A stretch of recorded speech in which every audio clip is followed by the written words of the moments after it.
mari belajar firman Tuhan. Yohanes pasal yang ke-21, ayat yang pertama sampai dengan ayat yang ke-14.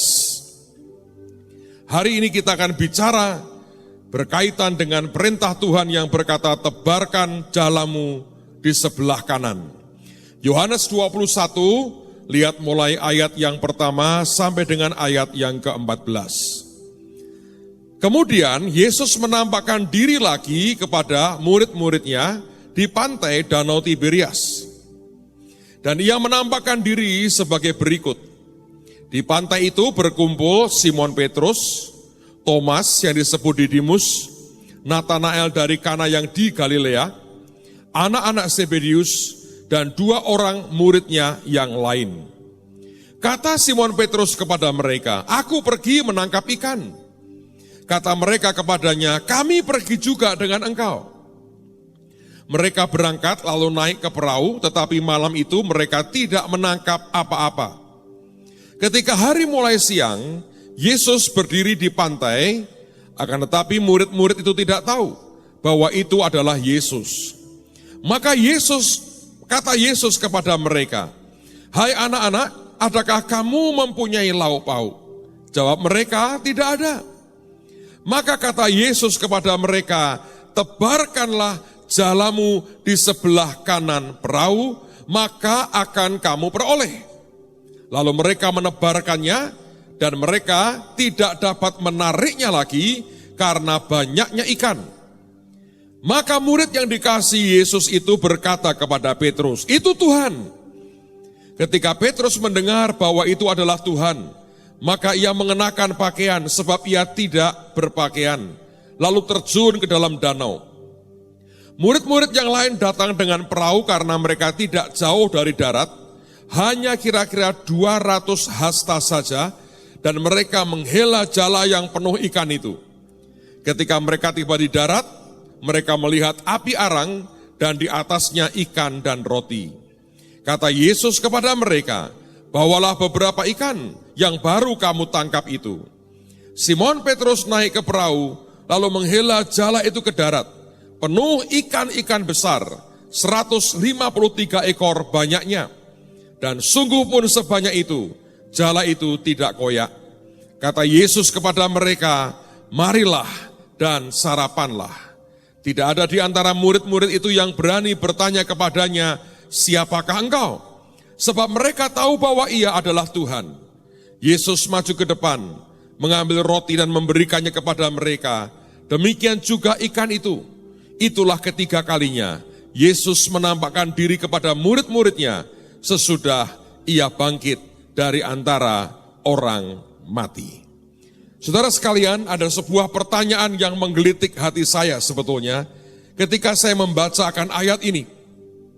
Dan beberapa hari yang lalu, ayat ini seperti muncul lagi, dan saya bertanya, mengapa Tuhan berkata, "Tebarkanlah jalamu di sebelah kanan perahu"? Kalau Anda memperhatikan firman, maka di bagian lain, ketika pertama kali Tuhan memanggil para muridnya, pada waktu itu kondisinya sama. Semalaman mereka sudah mencoba untuk menangkap ikan, dan mereka tidak mendapat apa-apa. Lalu kemudian Tuhan berkata, "Bertolaklah ke tempat yang dalam." Dan kemudian dia berkata, "Tebarkanlah jalamu." Mereka berkata, "Tuhan, sudah semalaman kami kerja dan tidak ada hasilnya.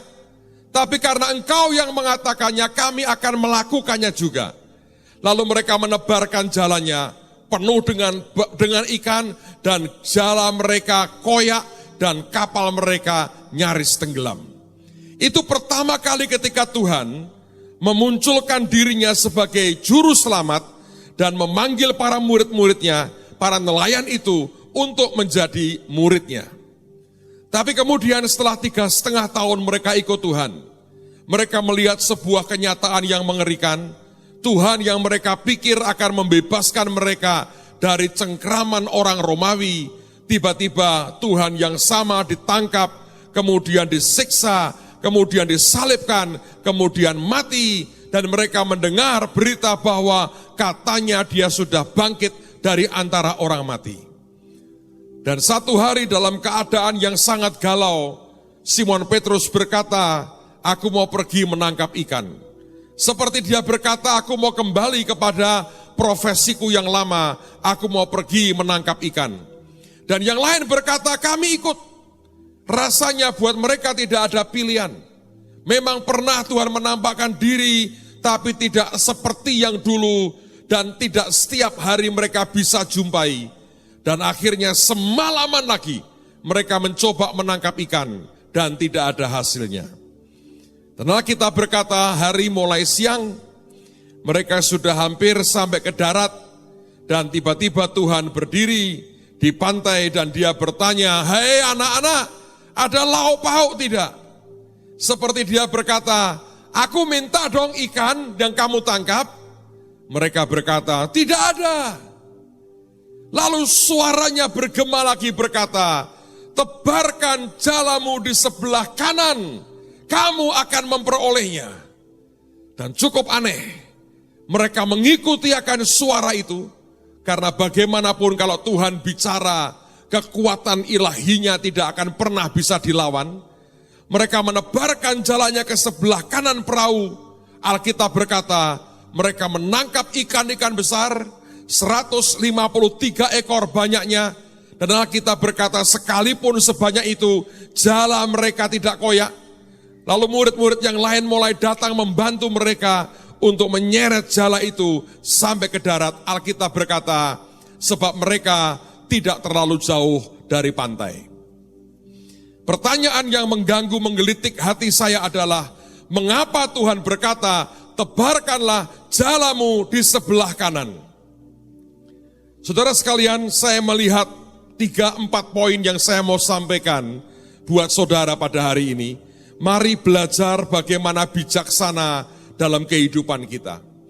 Kalau Tuhan berkata, tebarkanlah jalamu di sebelah kanan, maka saya percaya selama itu mereka mencoba menebarkannya atau mengambilnya dari sisi sebelah kiri. Kalau mereka juga ambil dari sebelah kanan, pasti mereka berkata, sudah kok, kita kanan kiri sudah kok. Tapi pada waktu itu Tuhan berkata, tebarkanlah jalamu di sebelah kanan. Saudara, pengertian pertama saya belajar, Tuhan mau berkata begini, belajar untuk menganalisa hidupmu, dan apapun yang kau lakukan dan tidak ada hasilnya, berhenti, lalu berubahlah arah dalam kehidupanmu. Sebab sisi kanan buat Alkitab adalah sisi kehormatan dan sisi kemuliaan dan sisi keluhuran adalah bagian sebelah kanan. Saya mengerti ada banyak orang sedang berjuang dalam hidupnya. Saya mendengar ada banyak keluarga selama bertahun-tahun berjuang dengan apa yang dia bisa. Tapi dengarkan baik-baik saudara. Semua perjuangan kita, semua upaya kita, Anda harus perhatikan dengan baik. Bahasa Jawanya itu Anda mesti titeni. Bahasa Indonesianya kalau tidak salah ditengerai. Itu kurang lebih begitu. Jadi kalau Anda sedang mengerjakan sesuatu, biarkan mata hati saudara juga terbuka dan melihat. Apakah dengan cara seperti ini, aku berhasil atau tidak? Kalau Anda mengerjakan sesuatu dengan cara tertentu dan tidak ada hasilnya, saya pikir sebelum tahun ini selesai, mari tebarkan jala kita ke arah yang berbeda.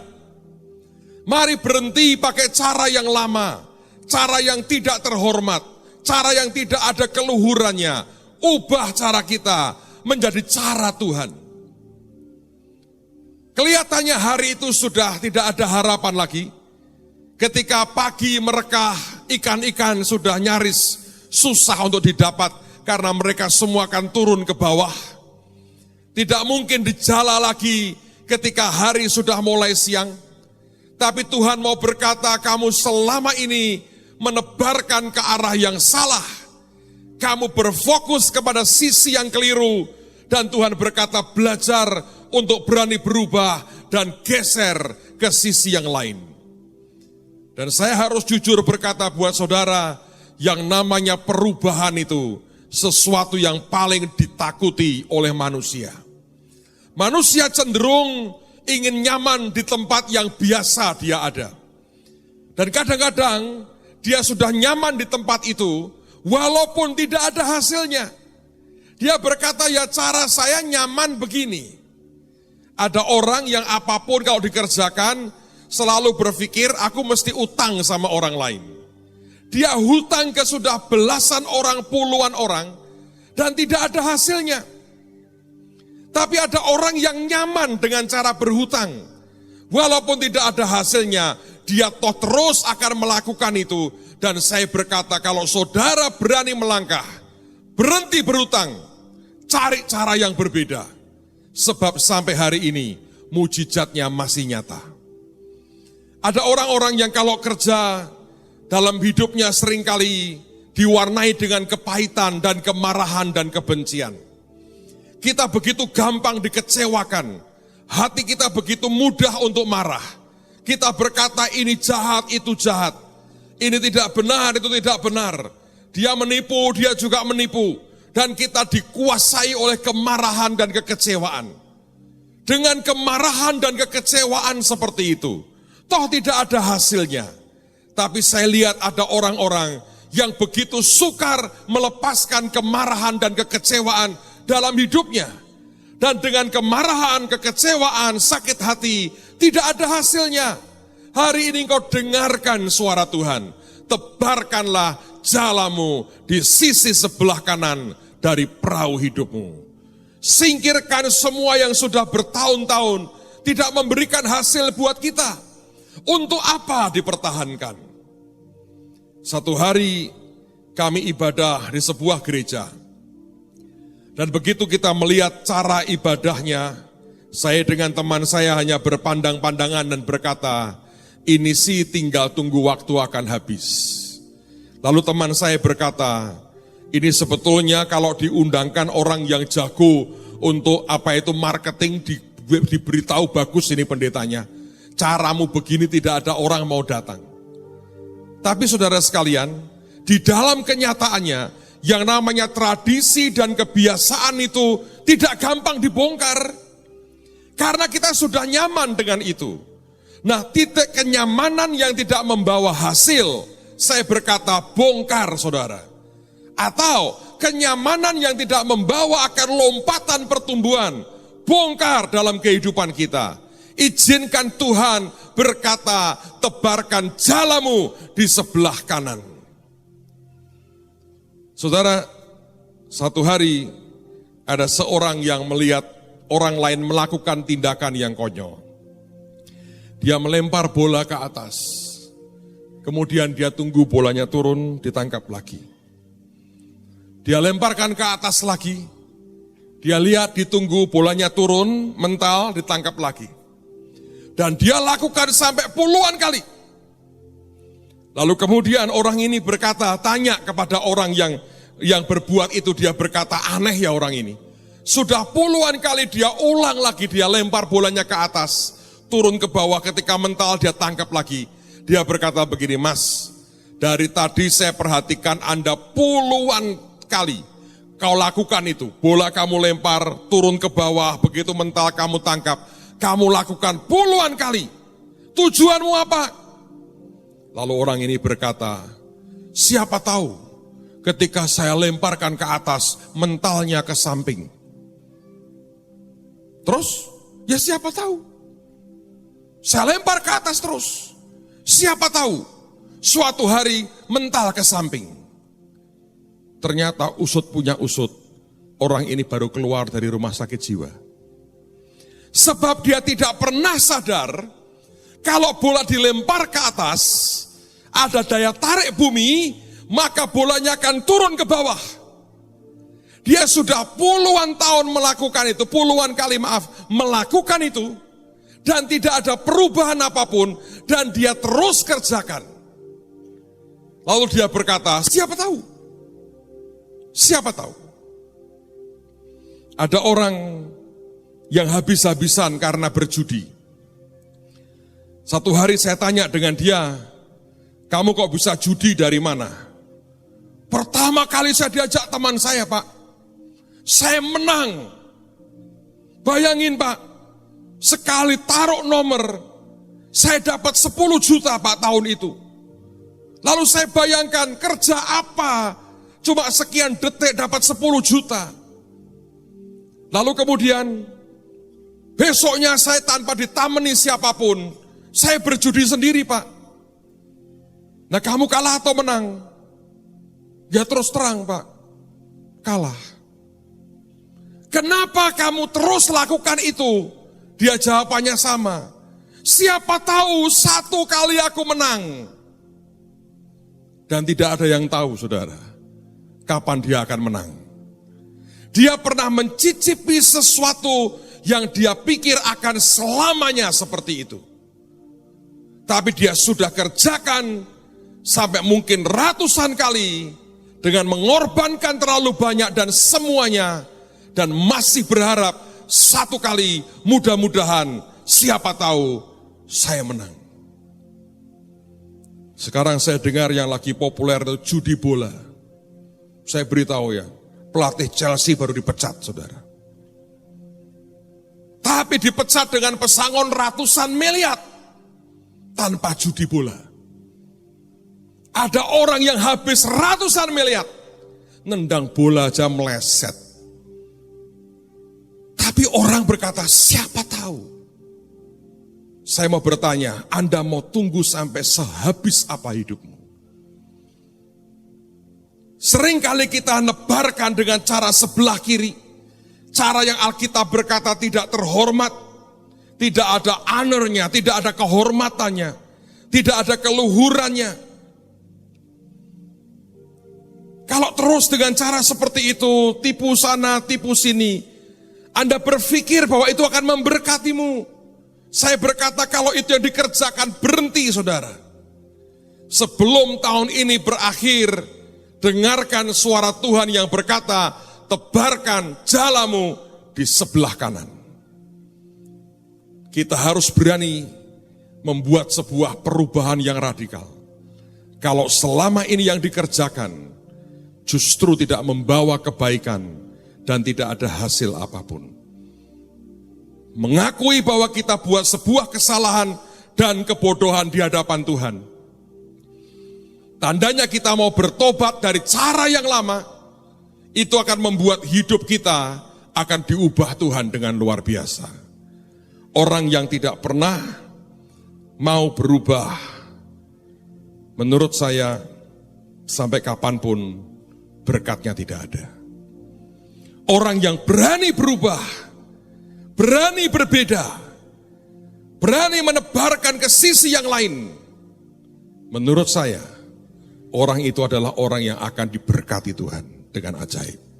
Saya berdoa, semua kita tebarkan jala di sebelah kanan kita. Tempat yang honor, yang mulia, yang luhur, yang Tuhan suka. Anda akan lihat blessingnya luar biasa. Yang kedua, Anda perhatikan baik-baik. Ini yang saya yakini. Seandainya areal ini merupakan daratan, ya, Yesus berdiri di pinggir pantai, dan bagian hijau ini adalah Danau Galilea. Saya percaya perahu murid-murid Tuhan itu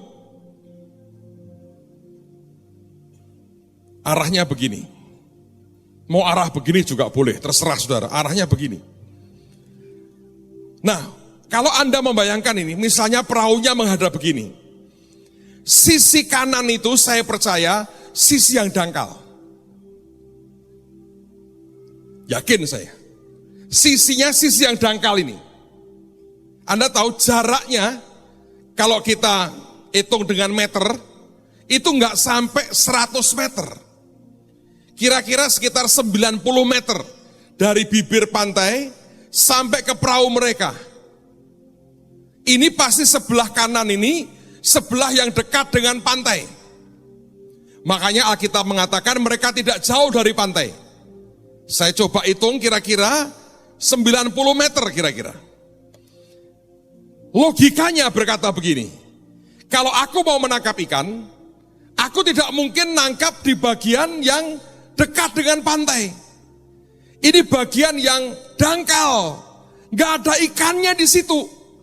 Tidak mungkin ada ikan besar di dekat pantai. Semua ikan besar di tengah, di tempat yang dalam. Tapi Tuhan itu selalu unik. Dia berkata, tebarkan jalamu di sebelah kanan perahumu. Artinya dia mau berkata, yang terdekat dengan pantai ini loh, yang tidak mungkin akan menghasilkan sesuatu, tebarkan di situ.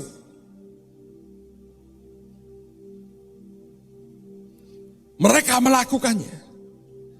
153 ekor. Menurut saya kalau hanya kira-kira 100 meter, itu mereka murid yang lain tidak naik perahu mendatangi mereka loh. Mereka lari ke arah kapal itu karena dekat dengan pantai. Ajaib, di tempat di mana biasanya tidak ada ikan, yang orang berkata ini sebuah pilihan konyol, sekedar karena Tuhan bicara katanya. Ternyata di situ mereka nangkap 153 ekor ikan. Taulah saudara, seringkali kita mengarahkan atau kita diarahkan Tuhan ke tempat yang logika kita berkata, enggak ada Tuhan. Tangkapan banyak di kiri, lebih dalam. Dia bilang tidak. Tapi ini berbalikan dengan perintah pertamanya ketika dia panggil rasul-rasul untuk pertama kali. Dia berkata, bertolaklah ke tempat yang dalam. Kali kedua dia ngomongnya lain. Tebarkan di tempat yang dangkal. Kamu akan memperolehnya dan mereka memperolehnya. Saudara sekalian, dalam kehidupan kita ini selalu kita punya cara berpikir, cara pandang tertentu dengan yang namanya keberhasilan. Oh, kalau berhasil harus begini. Kalau mau jadi hebat harus seperti ini. Kalau ini enggak mungkin. Itu sepertinya Anda dan saya membatasi Tuhan. Kemarin, tadi sore saya baru pulang dari Singapura, ikut menghadiri pernikahannya anaknya Pak Timotius. Mewakili Anda semua. Dia kepingin ngundang saudara semua, tapi mau dicarter semua pesawatnya nggak boleh katanya saudara. Jadi nggak bisa, jadi saya mewakili saudara. Bapak senang di Singapura? Nggak terlalu. Sudah sampai level bosen. Semarang is the best. Serius. Saya seringkali ngomong dengan teman-teman, saya kalau sudah seteler apapun ya, badannya, pelayanan. Begitu saya pulang, belum sampai mendarat. Begitu sudah dekat kota, kayak baterai hidup saya di-charge lagi. Saya bilang ini kota ini memang ajaib, saudara. Saya bersyukur saya tinggal di sini. Bapak enggak suka tinggal di Singapura? Enggak, saudara. Sesekalilah ke sana lihat-lihat, meninjau situasi, tapi enggak. Well, anyway, saya ketika di Singapura itu, saya jalan, saya lihat anaknya Pak Tim diberkati. Dan Pak Tim tetap lucu seperti biasanya itu. Sambutan lucu, komentarnya lucu. Mungkin gak ada yang lain kecuali lucu, dia memang lucu. Walaupun orangnya sebetulnya serius sekali. Ini penampilannya lucu. Dan lucu sih, menurut saya lucu. Anda tak ceritain sih, tapi jangan cerita orangnya ya. Dia pakai jas komplit toh. Pakai dasi, ya toh, kacamatanya rada antik gitu kan. Itu kawin kanain. Tas lempang dibawa. Kok kayak tukang kredit toh. Saya bilang, wah lagi mantu anak pertama, gayamu kayak tukang kredit. Wah ini penting nih. Ya mbok jo kayak ngono, aku bilang. Mbok nganggo tas gledekan sisan ben ketok kayak turis, saya bilang gitu. Tas lempang. Ya memang lucu. Tapi saya mau cerita dengan saudara. Kenapa Bapak mau ke Singapura? Saya dengan Pak Tim itu berteman sejak kami SMA. Dengan Bu Yuni juga. Sejak saya SMA, kelas 2, lahir baru, terima Tuhan Yesus. kenal dengan mereka. Itu tahun 79. Jadi saya sudah berteman dengan dia berapa puluh tahun. Tolong hitung sendiri ya. Matematika saya kurang bagus.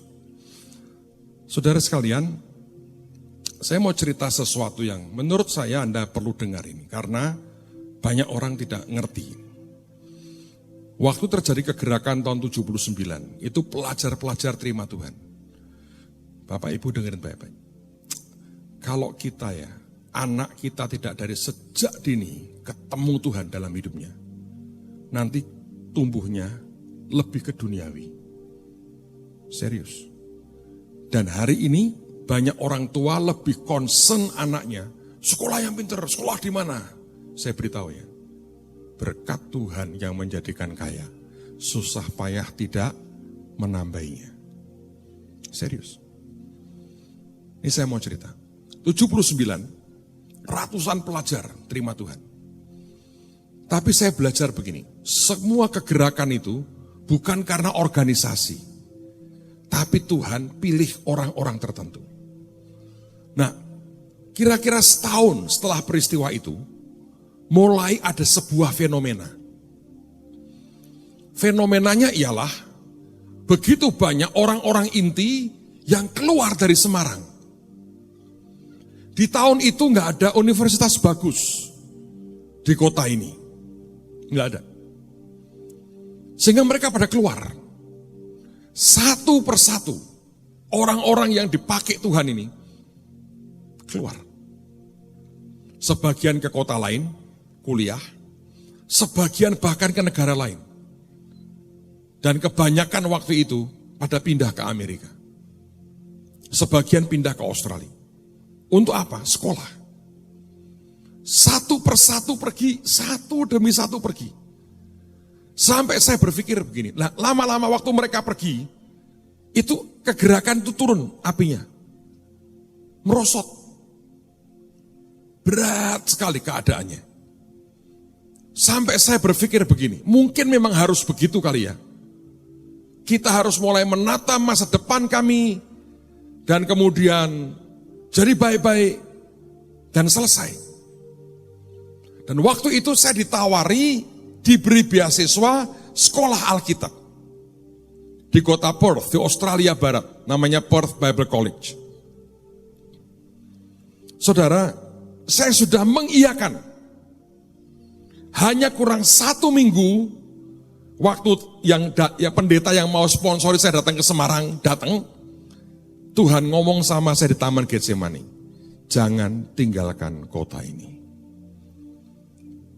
Konsekuensi mendengar perkataan Tuhan itu tidak semudah yang Anda dan saya pikirkan. Dia berkata, jangan tinggalkan kota ini. Semua pergi. Bahkan ada teman baik saya, satu keluarga cabut pindah ke Amerika semua sampai hari ini. Beberapa akhirnya kuliah di Australia, kuliah di Amerika. Dan saya masih ingat waktu kami doa hari Senin itu, biasanya puluhan orang teriak dengan Tuhan, bahasa roh, tinggal 3. Saya 1, Pak Tim 1, makanya saya mesti harus kondangan walaupun ke Singapura. Saya 1, Pak Tim 1, teman saya 1. Nah, teman saya ini sekarang sudah jadi pengajar di perguruan tinggi di Amerika. Lumayan, otaknya encer. Jadi profesor di sana. Dan beliau itu dulu backgroundnya orang Katolik. Nama baptisnya buat kita aneh. Yohanes Maria Virgo. Laki loh. Dulu kan ada Ade Manuhutu ya. Kalau nyanyi kan tentang lagu judulnya Virgo. Wah kalau manggil kita sambil nyanyi kita. Saya sudah lupa lagunya. Lagi iseng saya panggil dia Maria. Maria. Tapi lagi. Ada pemain bola loh namanya Di Maria loh. Ya tak ada tuh. Zaman dulu tuh aneh. Cuma ini orang pinter sudah. Pinter nih.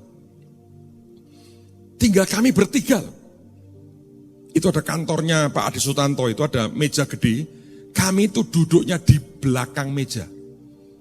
Cuma orang 3. Kerjaannya doa enggak? Enggak Pak, enggak bisa doa. Cuma ngenes. Saya bilang dalam hati, Tuhan, apa enggak salah ini? Engkau berkata jangan tinggalkan kota ini, apa enggak salah?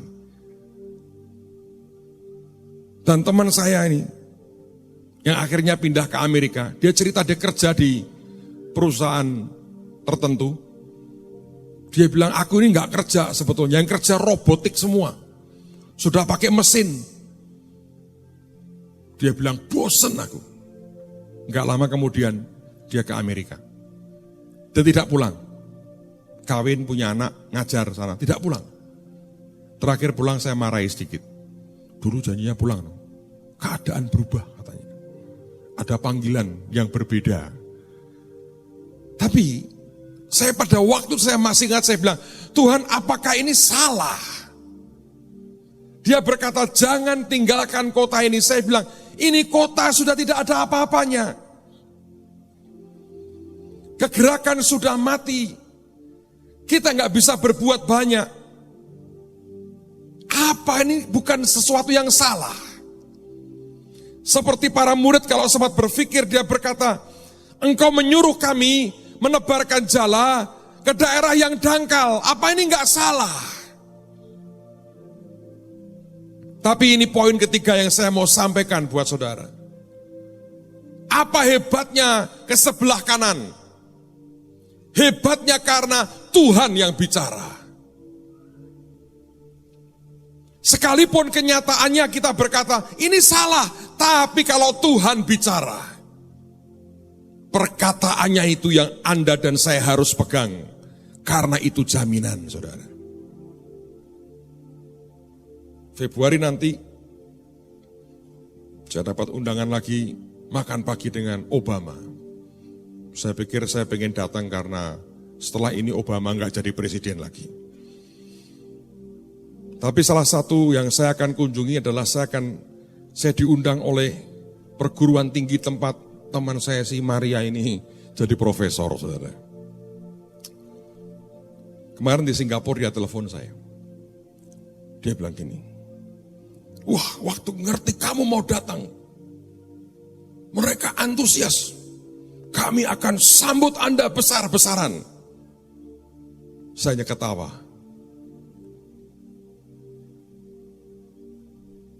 Sebab saya ingat lagi yang seperti itu. Tiba-tiba semuanya balik. Saya bilang, Tuhan, Engkau tidak pernah salah. Yang sering kali salah adalah kita tidak cukup punya iman untuk bertindak seperti yang Tuhan mau. Yang membuat bagian kanan ini hebat, pada ujungnya adalah karena itu perkataan Tuhan. Kalkulasi mengatakan ini bukan pilihan yang benar. Tapi kalau Tuhan bicara, saudara, mesti benar. Mesti benar. Satu hari, saya mengalami lagi, saudara. Pada waktu itu gereja sudah mengalami pertumbuhan yang luar biasa, tahun 99. Ada lompatan kegerakan luar biasa. Tiba-tiba ada 3 hamba Tuhan bernubuat ke saya. Jelas, 2 diantaranya di mimbar. Saya ditunjuk begini, dia nubuatin saya. Yang satu lagi secara pribadi ngomong sama saya. Dan 3-tiganya berkata begini, aneh. Orang yang tidak saling kenal, dia bernubuat. Dia berkata apa? Kamu harus pindah ke Amerika. Bayangin, saudara. Sedang berkembang loh, sedang terjadi lawatan.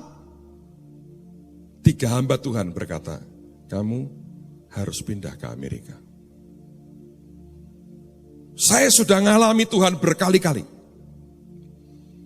Hari itu ketika ada suara seperti itu, saya hanya bisa berkata, oke, amin. Jadi akhirnya saya ke Amerika, mencoba menyiapkan segala sesuatu. Kalau nggak percaya tanya Pak Adi Sutanto itu. Saya sempat cari rumah, buka bank account, tak isi sedikit, lama-lama uang saya habis, saudara. Dipotong admin, terus gak dapat bunga di sana tuh. 0. Buka bank account, cari rumah loh saya. Saya bilang, Tuhan pokoknya aku nurut. Dan terakhir itu malah saya diantar Pak Adi ke airport. Janjian begini, Pak Agung, Anda ke Amerika ya. Seperti yang Tuhan bicara, saya tak pulang Indonesia. Saya mau ngurusi sinode katanya. Tolong ini beberapa gereja Anda gembalakan. Saya pasrahkan Anda lah. Puji Tuhan, ini jawaban doa saya katanya gitu. Saya sudah bilang, oke, deal Pak Adi. Tahun depan saya boyong anak-anak saya ke Amerika. Tunggu sampai tahun ajaran baru, saya pindah. Nggak punya duit, nggak punya apa-apa loh saudara. Nekat saya bilang. Saya sudah siapkan semua, beberapa teman pendeta saya sudah pasrai, kamu yang urus. Aku mau pindah ke Amerika. 3 hamba Tuhan bernubuat, tidak saling kenal, di waktu yang berbeda, semua ngomongnya sama.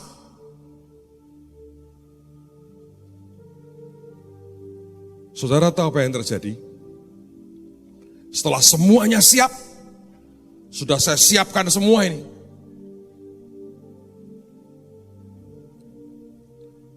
Itu Pak, Timotius sama Bu Yuni itu malam-malam ke rumah saya. Jam 9 malam. Saya sudah hampir tidur, dia datang. Terus ngomong berdua. Tiba-tiba mereka bicara. Mereka bilang, apa enggak keliru kamu pindah ke Amerika? Hati saya berkata gini, enggak, apapun dia ngomong, saya pokoknya tidak. Tuhan yang suruh saya pergi. Dia ngomong. Tiba-tiba saudara, tiap kali ngomong itu, pertahanan yang saya buat itu rontok one by one. Setengah jam kemudian saya melongo. Saya bilang, Tuhan, ini bukan dari dia loh. Ini suaramu loh. Lah kok beda? Lah itu 3 orang nabi loh. Aku ini sudah sempat cari rumah. Buka bank account. Tiba-tiba kok ngomong begini? Kaget saya. Sudah jabat tangan dengan Pak Adi loh. Makanya setiap kali saya ketemu Pak Adi, saya jabat tangan terus saudara. Menghapus kesalahan yang lampau. Ini suara siapa? Suaraku. Nah itu 3 nabi, suaranya siapa? Suaraku. Lah kok beda? Terus Tuhan ngomong, waktu Abraham dengar suara suruh mempersembahkan anaknya, suaranya siapa? Suaramu. Di Gunung Moria ketika mau disembelih Ishak, ada suara yang berkata, jangan. Suara siapa? Ya suaramu. Dan Tuhan berkata, aku cuma pengen nguji hatimu. Gereja sedang berkembang, itu miliknya siapa? Aku uji kamu, aku suruh kamu pindah ke Amerika. Aku pengen tahu hatimu. Itu miliknya siapa? Saya ngomong begini, hamba ngomong toh Tuhan. Kan baru urusan ini kok bulet ini. Enggak bisa nak. Aku pengen tahu sedalam-dalamnya hatimu. Jemaat itu punya siapa? Saya pakai bahasa Inggris kasar. Wekmu, punyamu, bukan punyaku. Itu yang aku mau cari. Saudara tahu yang terjadi? Saya bilang sama mereka, kamu pulang deh. Aku mau urusan sama Tuhan. Aku bilang, aku janji tidak akan ngawur. Sudah malam, aku sudah ngerti poin. Aku urusan sama Tuhan. Saudara, hari berikutnya itu ada KKR di Permata itu. Saya naik mobil, begitu parkir di gereja Permata itu, aneh, ini saya ngerasain aneh. Ada sesuatu yang di hati saya ini, seperti gini. Di hati ini bisa ada kayak kabel gede segini. Masuk ke dalam gedung gereja itu. Belit. Melingkar. Tiba-tiba saya tahu ada gunting gede sekali. Motong ini. dum, sampai saya itu terus terang badan saya goyang. Saya kaget, loh ada apa ini? Tuhan berkata, aku putusin hubungan jiwamu dengan milikku. Sejak hari itu sampai sekarang, saya kalau masuk Holy ini ya, bisa kayak begini. Aku juga tamu, ini punyanya Tuhan. Sampai hari ini. Makanya saya mau beritahu saudara, Anda itu miliknya Yesus.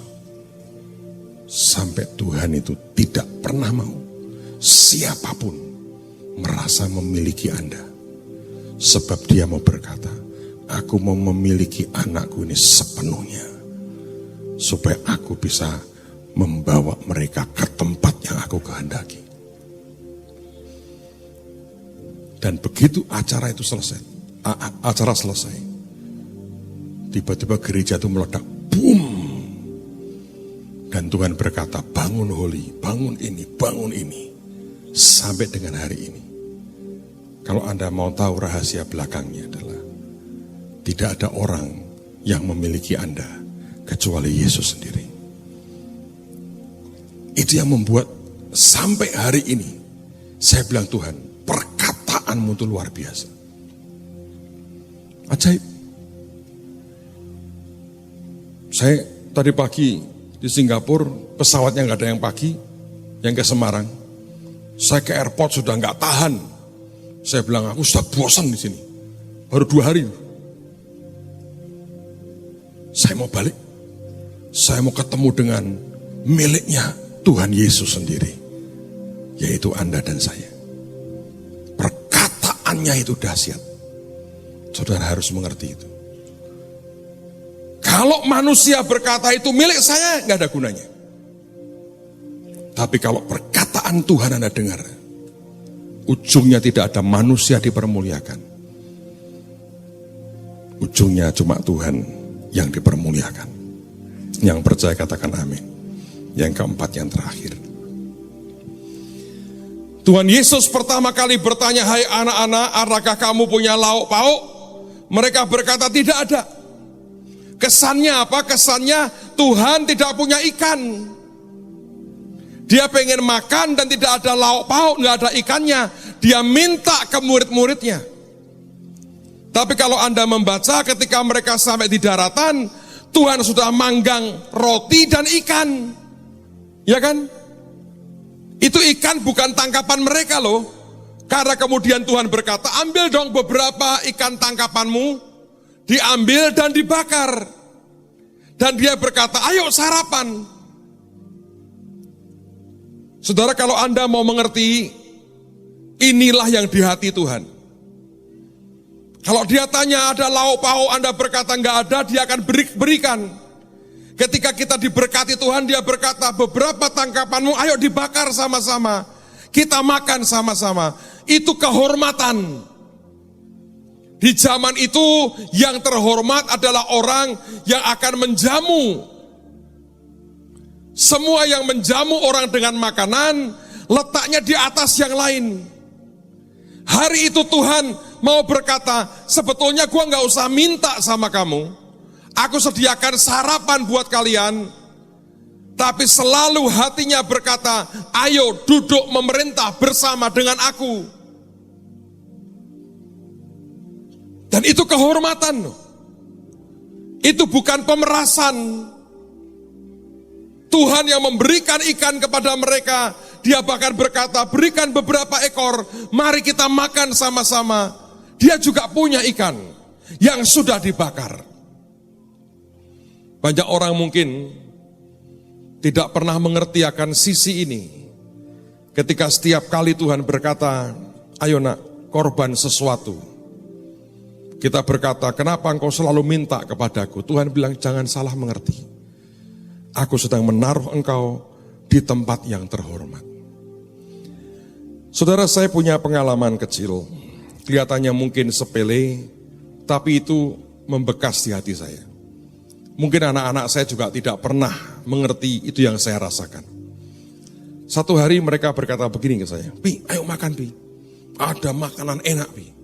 Papi pasti suka, saya dipromosi habis-habisan. Akhirnya saya bilang, oke, kita makan siang. Rombonganlah kita, pergi saudara. Makan, saya pilih apa, dia pilih tentang anak saya. Mereka canggih-canggih lah soal makanan. Saya ngikuti aja apa yang mereka pilih. Makan sambil ketawa-ketawa, kita cerita banyak hal. Selesai, salah satu anak saya itu, dia buka dompetnya. Dia panggil pelayannya, dia minta bilnya, tagihannya. Dia bayar, saudara. Jangan berkata Petrus Agung ora iso manggai mangan anake lho, saudara. Dia anak saya bayar.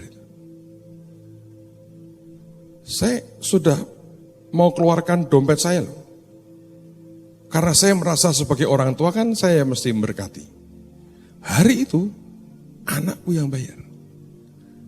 Saya sekian detik tercekat diam saudara. Dan tiba-tiba ada perasaan bangga di sini. Aku dibayari anakku.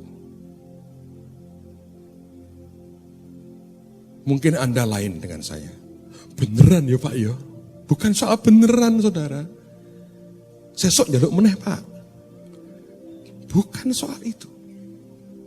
Buat saya gini. Bertahun-tahun mereka hanya mengkonsum. Mereka nerima. Tiba-tiba hari itu saya tahu mereka jadi orang dewasa. Dia bayari saya makan. Apakah itu artinya saya melarat? Enggak. Yakin duitnya masih banyak saya, saudara. Tapi apa yang dilakukannya itu memberkati hati saya. Sejak itu, tiap kali saya membawa korban di hadapan Tuhan, saya bilang, Tuhan, anggap aku ngajaki kamu makan siang ya Tuhan. Engkau pasti punya jauh lebih dari aku. Tapi biar ini membahagiakan hatimu. Membuat engkau bangga dengan hidupku. At least itu yang saya rasakan. Tuhan sudah punya ikan bakar. Dia nggak perlu berkata, ayo ambil beberapa. Dia hanya mau menghormati. Aku beri kamu kehormatan. Aku mau makan hasil tangkapanmu. Kalau mereka jujur, mereka berkata, Tuhan, ini pun kan engkau yang memerintahkan. Ya semua orang tahu. Tapi duduk makan dan tidak membiarkan mereka di bawahnya. Dan mengajari mereka duduk memerintah bersama dengan dia. Saya pikir itu karakter ilahi yang luar biasa. Semulai hari ini, tebarkan jalamu di sebelah kanan. Amen, saudara. Natal 24, saya minta Anda menyiapkan hati. Kita akan buat perjamuan kudus. Enggak biasanya, tapi Tuhan bicara kepada saya sesuatu. Dan saya percaya itu akan mendasari untuk tanggal 27 malam.